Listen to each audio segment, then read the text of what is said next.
इहो श्री रामचंद्र श्री रामचंद्र जी पियो फरमाए जी उनजी आज्ञा मञिजो जी आज्ञा कजो जी आज्ञा मञिजो। जी हाणे पुछण वारे पुछियो आहे जी श्री रामचंद्र खां हा रामचंद्र श्री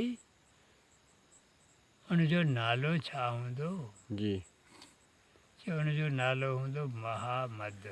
जी महा माना वॾी, जी इहो संस्कृत आहे। जी महा माना वॾी, वाह मद माना वाखाण, वाह यानी वॾी वाखाण वाखाण वारो। वाह हाणे जे मोहम्मद जो तर्जुमो करींदो त वाखाण। वाह वरी पुछण वारे पुछियो आहे जी श्री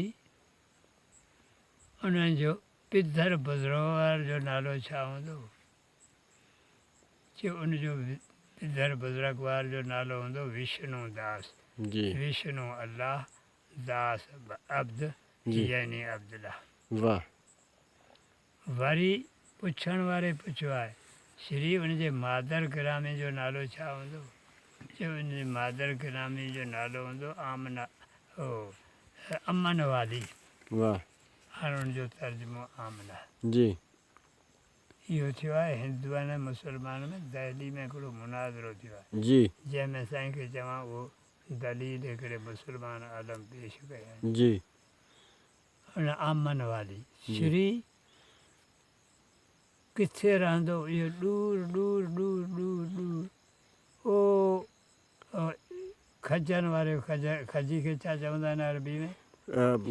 शजर शजर। शजर वण खे हा शजर वण खे चवंदा आहिनि। तमर कतल खे चवंदा हा तिमर। हा हाणे जॾहिं हज़रत रसूल करीम सल्लल्लाहु अलैहि वसल्लम ज़ुहूरी नबूअत जो ऐलान कयो आहे जी तेॾे वक़्तु हितां 6 ॼणा निकिता आहिनि। जी 6 ॼणा निकिता आहिनि उते विया आहिनि। जी उते विया आहिनि जी हज़रत रसूल करीम सल्लल्लाहु अलैहि वसल्लम